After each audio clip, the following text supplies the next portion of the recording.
നമ്മുടെ കൂൺ കൃഷി പരമ്പരയുടെ അടുത്ത ഘട്ടം പലരും ആവശ്യപ്പെട്ട ഒന്നാണ് അറക്കപ്പൊടി അണുവിമുക്തമാക്കുന്ന രീതി. ഇവിടെ തികച്ചും ജൈവ രീതിയിലാണ് അറക്കപ്പൊടി അണുവിമുക്തമാക്കുക. ആ ജൈവ രീതിയിൽ തന്നെയാണ് എല്ലാ ഘട്ടങ്ങളും അതിനകത്ത് നടക്കുക. ഇവിടെ ഇപ്പം നിങ്ങൾക്ക് കാണാം, ഒരു 30 കിലോ അറക്കപ്പൊടി ഇവിടെ ടേബിളിൻ്റെ മുകളിൽ, അത് മിക്സ് ചെയ്യുന്ന ടേബിളിൻ്റെ മുകളിൽ നിരത്തിയിട്ടുണ്ട്. അതിനുശേഷം ഇവിടെ ചെയ്യുന്നത് ഒരു 16 ലിറ്റർ വെള്ളം. ഇത് നല്ലപോലെ ഉണങ്ങിയ, നല്ലവണ്ണം ഉണങ്ങിയ 3 മാസം 4 മാസം സമയമുള്ള മുമ്പ് കൊണ്ടുവന്ന അറക്കപ്പൊടിയാണ്. അരിച്ച് നല്ല വൃത്തിയായിട്ട് സ്റ്റോർ ചെയ്തിരിക്കുകയാണ്.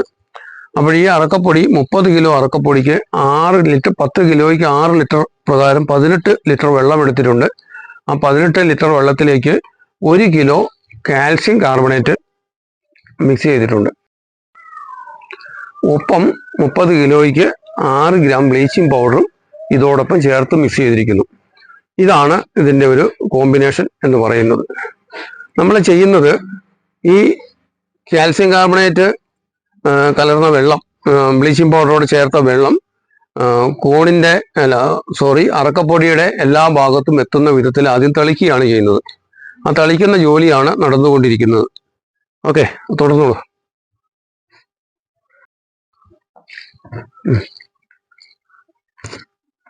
മൊത്തം ഒഴിച്ചു.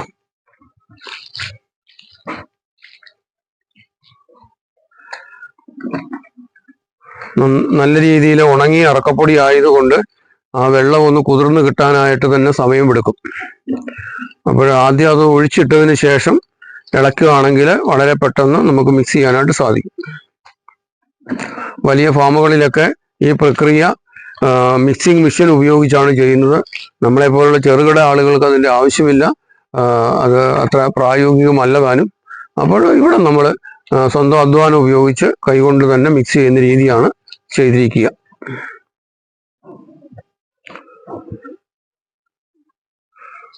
വെള്ളം നനച്ചതിന് ശേഷം 1-2 തവണ കൈകൊണ്ട് അത് ഇളക്കിയെടുക്കുന്നതാണ് നടക്കുന്നത്. ഇളക്കുന്തോറും നല്ല രീതിയിൽ അറക്കപ്പൊടി നനഞ്ഞു വരും.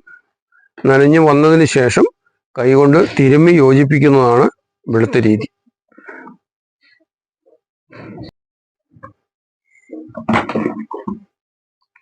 ഓക്കെ, ആദ്യം ഒഴിച്ച വെള്ളം ഒഴിച്ചതിന് ശേഷം കുറച്ച് വെള്ളം ബാക്കിയുണ്ട്. അതിന് ഇടയ്ക്ക് അത് നന്നായിട്ടൊന്ന് ഇളക്കി കൂട്ടി ഇനി ബാക്കി വെള്ളവും കൂടി ഒഴിച്ചതിന് ശേഷമാണ് ഫൈനൽ വർക്ക് നടക്കുക. ഞാൻ പറഞ്ഞ കാര്യം ഒന്നും കൂടി ശ്രദ്ധിക്കണം. ഇപ്പോൾ ഈ ഉണങ്ങിയ അറക്കപ്പൊടിക്കാണ് 10 കിലോയ്ക്ക് 6 ലിറ്റർ വെള്ളം ചേർക്കുന്നത്. എന്നാൽ ഫ്രഷ് അറക്കപ്പൊടി, ഇന്ന് അറുത്ത് വന്ന പച്ച മരത്തിൻ്റെ അറക്കപ്പൊടി ആണെങ്കിൽ അതിന് 3.5 ലിറ്റർ വെള്ളമേ 10 കിലോയ്ക്ക് ആവശ്യമുള്ളൂ. ഒരു 10 ദിവസം പഴകിയതാണെങ്കിൽ അത് 3.5ക്ക് പകരം 4 ലിറ്റർ വെള്ളം. അങ്ങനെ ക്രമേണ അറക്കപ്പൊടിയുടെ ഉണക്കിനനുസരിച്ച് വെള്ളം കൂടുതലായിട്ട് ഉപയോഗിക്കേണ്ടി വരും. അത് ആളുകൾ ശ്രദ്ധിക്കണം എന്ന് പറയുകയാണ്. ഇത് നനവ് എന്ന് പറയുമ്പോൾ നമ്മുടെ കയ്യിൽ വെള്ളം ഒഴുകുന്ന വിധത്തിലോ കയ്യിൽ വെള്ളം പറ്റുന്ന വിധത്തിലോ ഉള്ള നനവ് ആവശ്യമില്ല. ഒരു മൈസീലിയ ഒന്ന് ഓടിപ്പോകാൻ തക്ക വിധത്തിൽ അറക്കപ്പൊടിയെല്ലാം വെവ്വേറെ കിടക്കുന്ന വിധത്തിലുള്ളൊരു നനവാണ് അഭികാമ്യം. നനവ് കൂടുന്തോറും മറ്റ് കീടങ്ങളുടെ ആക്രമണം, പ്രത്യേകിച്ച് പുഴു വരാനും മറ്റ് ഒക്കെ സാധ്യത കൂടുതലുണ്ട്. നനവ് കുറഞ്ഞാൽ മൈസീലിയത്തിൻ്റെ വളർച്ച കുറയുകയും ചെയ്യും. എന്നാൽ ഇപ്പം ഈ പറഞ്ഞ രീതിയിലുള്ള ഒരു മീഡിയം നനവ് 20% നനവെന്നാണ് പറയുക, ആണ് അറക്കപ്പൊടിക്ക് എപ്പോഴും നല്ല രീതിയിൽ മൈസീലിയം വളരാനായിട്ട് സഹായിക്കുന്ന അളവ് അതാണ്. ഈ പറഞ്ഞ വെള്ളത്തിൻ്റെ അളവ് പറഞ്ഞ രീതിയിൽ തന്നെ ഉപയോഗിച്ചാൽ അത് കൃത്യതയുണ്ടാവും. ഇപ്പോഴും നമ്മുടെ അറക്കപ്പൊടി മിക്സ് ചെയ്യുന്ന ജോലി പൂർത്തിയായിരിക്കുകയാണ്. ബെഡ് കെട്ടാൻ ആവശ്യമായ നനവിൽ നിങ്ങൾക്ക് കാണാം. അത് വെള്ളമൊന്നും കയ്യെ പറ്റേണ്ട കാര്യമില്ല, എന്നാൽ ഒട്ടും കുറവല്ല താനും. കൃത്യതയോട് കൂടിയുള്ള മിക്സിംഗ് ആണ്. അപ്പോൾ ഇത് തയ്യാറായിരിക്കുക. ഇനി നമ്മുടെ അടുത്ത ഘട്ടം എന്ന് പറയുമ്പോൾ ഇത് ആവി കയറ്റി അണുവിമുക്തമാക്കുക എന്നുള്ള ജോലിയാണ്. അപ്പം നിങ്ങൾക്കിവിടെ കാണാം, വലിയ ബാരൽ, സ്റ്റൗവിൻ്റെ മുകളിൽ സെറ്റ് ചെയ്തിരിക്കുന്ന ബാരൽ. ഈ ബാരലിൽ ഒരു അടിയിൽ വെള്ളമുണ്ട്. വെള്ളത്തിൻ്റെ ഒരു 1.25 അടി മുകളിൽ ഒരു സ്റ്റാൻഡ് ഉറപ്പിച്ചിട്ടുണ്ട്.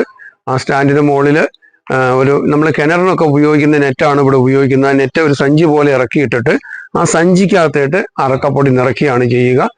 അപ്പോൾ ഒരു 3/4 മണിക്കൂർ കൂടി തീ കത്തിച്ചാൽ ഒരു 3/4 മണിക്കൂർ കൂടി ആവി മുകളിൽ വരും. അങ്ങനെ ആവി മുകളിൽ വന്നതിന് ശേഷം വീണ്ടും 1.25 മണിക്കൂർ ആവിയിൽ ഇരിക്കുന്ന, അതായത് മൊത്തത്തിൽ ഒരു 2 മണിക്കൂർ സ്റ്റൗ ഉപയോഗിച്ച് ആവി കയറ്റുന്ന പ്രക്രിയയാണ് നടക്കുക. അപ്പോൾ ഞങ്ങളുടെ ഇവിടുത്തെ അനുഭവത്തിൽ ഈ രീതിയിൽ ചെയ്യുമ്പോൾ ഒരു ബെഡ് പോലും രോഗം ബാധിച്ചു പോകാറില്ല, കണ്ടാമിനേഷൻ ഉണ്ടാകാറില്ല. പിന്നീട് ഉള്ള സമയത്തും രോഗങ്ങൾ കാര്യമായിട്ട് ആക്രമിക്കാറില്ല. വളരെ അവിടെ ഇവിടെയൊക്കെ ഉണ്ടാകും, അത് സാധാരണ ഏത് കൃഷിയിലും ഉണ്ടാകും. അത്തരം ചെറു പിഴവുകൾ ഒഴിവാക്കിയാൽ മറ്റു വിഷയങ്ങളൊന്നുമില്ല. 19ാമത്തെ ദിവസം തന്നെ വിളവ് കിട്ടുന്ന വിധത്തിൽ വളർന്നു വരാറുണ്ട്. പറയത്തക്ക പ്രശ്നങ്ങളൊന്നും ഉണ്ടാകാറില്ല. ഇവിടെ ഇപ്പോൾ 3-4 ഇനം കൂണുകൾ ഓയിസ്റ്റർ തന്നെ കൃഷി ചെയ്യുന്നുണ്ട്.